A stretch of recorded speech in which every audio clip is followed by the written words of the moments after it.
त्रिकोणमिति का परिचय chapter number 8 में आज हम बात करेंगे प्रश्नावली 8.1 के क्वेश्चन नंबर 11 की। ज्यादातर बच्चे इस क्वेश्चन को सॉल्व करने में गलतियां करते हैं। कारण क्या है? कारण है रटने की आदत। देखिए, आप इस क्वेश्चन को आराम से सॉल्व करिए, एक एक चीज को समझते हुए चलिए। ठीक है, देखिए यहां पर पहला जो क्वेश्चन है वो कह रहा है tan a का मान सदैव 1 से कम होता है। ठीक है, सदैव 1 से कम होता है, ये तो गलत बात हो गई। जरा देखते हैं कि त्रिकोणमितीय अनुपात tan a का मतलब क्या है। सर ये होता है लंब बटा आधार। ठीक है, लंब बटा आधार। अब एक त्रिभुज बनाएं। ठीक है, मान लीजिए कि ये एंगल a है, ये b पर समकोण है और ये c है, तो tan a के लिए ये लंब हो गया। ठीक है, और ये आधार हो गया। अब मुझे इन दोनों का अनुपात लेना है। इन दोनों का अनुपात 1 से कम होता है, ये कहना चाहता है। ऐसा जरूरी नहीं है। ठीक है, ऐसा जरूरी नहीं है, लंब आधार से बड़ा भी हो सकता है। ठीक है, कर्ण इन दोनों से बड़ा होता है। ठीक है, तो याद रखेंगे tan a का मान 1 से बड़ा भी हो सकता है। ठीक है, तो पहला कथन असत्य हो गया। दूसरे की बात करें हम, दूसरा क्वेश्चन क्या कहता है, कोण a के किसी मान के लिए sec a। अब sec a क्या होता है सर? sec a होता है हमारा, sec a होता है कर्ण बटा आधार।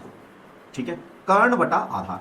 तो यहां पर ऊपर वाली भुजा जो है वो कर्ण है, तो कर्ण तो बड़ा हो सकता है सर आधार से।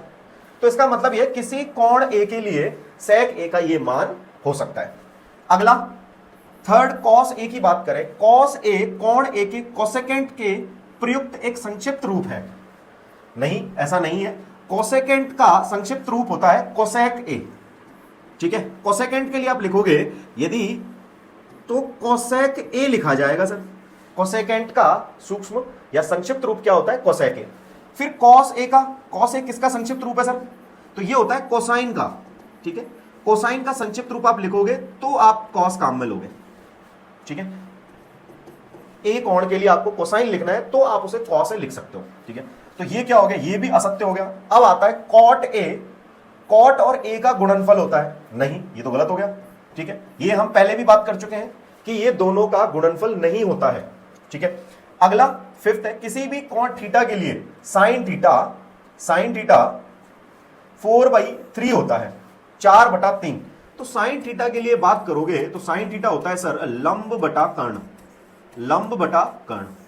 ठीक है, हम देख चुके हैं कि लंब जो है सर कर्ण से छोटा होता है हमेशा ही, लंब कर्ण से छोटा होता है। तो ऊपर वाली भुजा नीचे वाली भुजा से, ठीक है, क्योंकि ये लंब है तो लंब कर्ण से बड़ा नहीं हो सकता।